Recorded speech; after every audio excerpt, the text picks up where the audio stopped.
So when it comes to this regeneration, we are not going to use any additional compressor or turbine. So let us consider there is a compressor like this. Now process 1 to 2, let us say this is isentropic compression taking place. Now from this compressor, air enters into a combustion chamber where heat is added at constant pressure like this. Then this air comes out from the combustion chamber and enters into a turbine.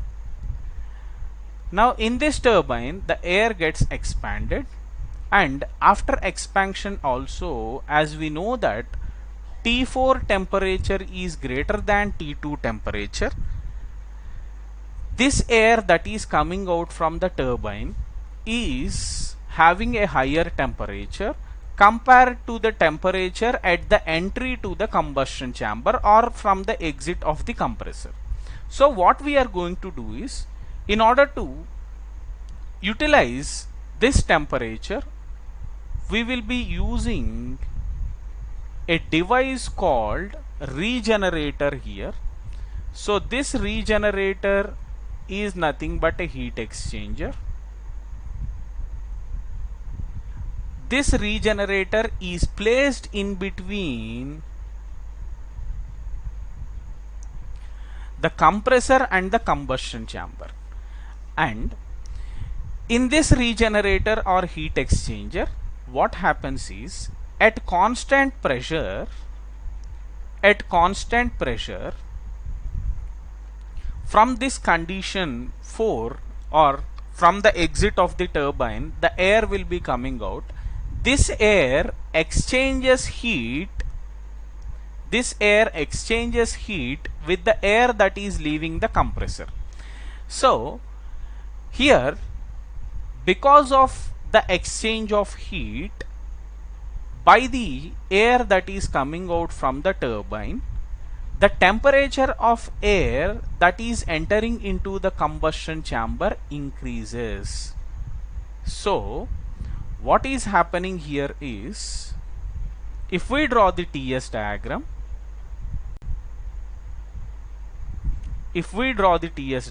here, process 1 to 2 is isentropic compression.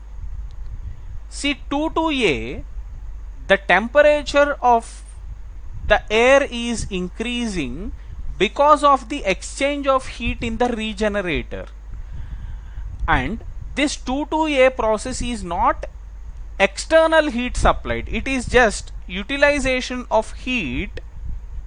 It is just utilization of heat, or effective utilization of heat, that is usually lost. So what we are doing is, simply we are effectively utilizing that heat in order to heat the air that is entering into the combustion chamber.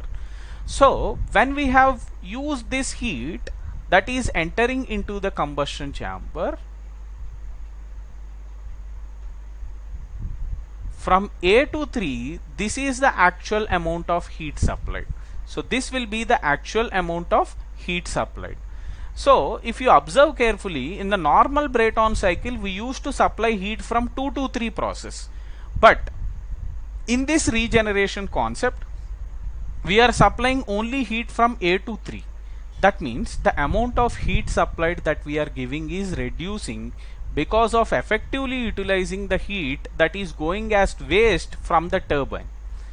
So as a result of that, as the heat supplied is reduced, the thermal efficiency improves. So process 3 to 4 is isentropic expansion in the turbine, and 4 to B, this is heat rejection in the heat exchanger or the regenerator. This point is B here. Now we can place another additional heat exchanger, and at constant pressure we can close the cycle. So from 6 to 1 we can close the cycle like this. So here the net work that is developed will be the turbine work minus compressor work, So net work done will be turbine work minus the compressor work, and heat supplied will be from A23 process. So therefore, let us write the formulas here. Work developed by the turbine will be H3 minus H4, that is equal to MCP T3 minus T4, and work input to the compressor is H2 minus H1. This is equal to MCP T2 minus T1. See, up to here this is same like the Brayton cycle, but when it comes to heat supplied in the combustion chamber, heat supplied is during process A to 3. So therefore here we can write this as H3 minus HA or MCP T3 minus TA. MCP T3 minus TA. Now the thermal efficiency is net work done by heat supplied. So net work done is turbine work minus compressor work by the amount of heat supplied. Now the question that arises here is, we can find T2, we can find T4 because the processes are isentropic process. If pressure ratio is given, T2 can be determined by using T1 into Rp to the power gamma minus 1 by gamma. So T2 can be determined like this. T4 can be determined by using T3 by Rp to the power gamma minus 1 by gamma, if T3 and pressure ratio are given, minimum and maximum temperatures. But how do we determine this TA? This plays a very important role here. So as TA is required, we need to know about a small concept that is related to heat exchanger efficiency. So the efficiency of the heat exchanger or efficiency of the regenerator that we are using here. So efficiency of the heat exchanger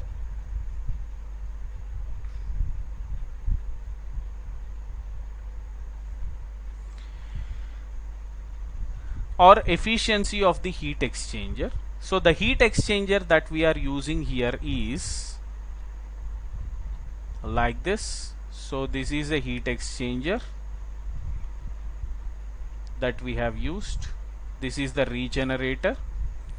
So in the regenerator, one fluid is flowing from 2 to A in this direction like this, and the other fluid is flowing in the opposite direction from 4 to B like this. So this, in the heat exchanger, heat is lost by the fluid that is moving from 4 to B. So if you observe, both fluids are flowing in the opposite direction. We can consider this as a counterflow heat exchanger and draw the temperature versus length diagram. So from 2 to A there is a rise in temperature. This is T2 and this is TA, and from 4 to B there is a drop in temperature. So T4 to TB like this. Now the efficiency of the regenerator or efficiency of the heat exchanger will be actual heat transfer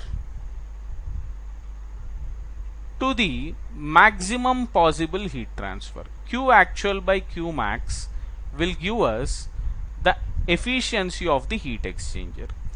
The actual heat transfer will be heat lost by the hot fluid or heat gained by the cold fluid. So here hot fluid is the fluid that is flowing from 4 to B, whereas the relatively cold fluid is the fluid that is flowing from 2 to A. So therefore we can write actual heat transfer as heat lost by hot fluid, that is MCP T4 minus TB, or we can also write this as MCP TA minus T2. This is heat gained by the cold fluid. So heat lost by hot fluid or heat gained by cold fluid, or divided by maximum heat transfer. So the maximum heat transfer Q max will be equal to mass into specific heat multiplied by the maximum temperature difference. So maximum temperature difference is from T4 to T2. So T4 minus T2 is the maximum temperature difference. So we can write this as mCp T4 minus T2. So mCp T4 minus T2 we need to consider as the maximum possible heat transfer. See, in order to have maximum possible heat transfer, we need to have maximum temperature difference. So maximum temperature difference, delta T max, is nothing but maximum temperature minus minimum temperature of the heat exchanger. Maximum temperature is T4 and minimum temperature is T2. So that's why we have written T4 minus T2. So the regenerator efficiency or efficiency of the heat exchanger can be written as so here T4 minus Tb by T4 minus T2, or efficiency of the regenerator or heat exchanger.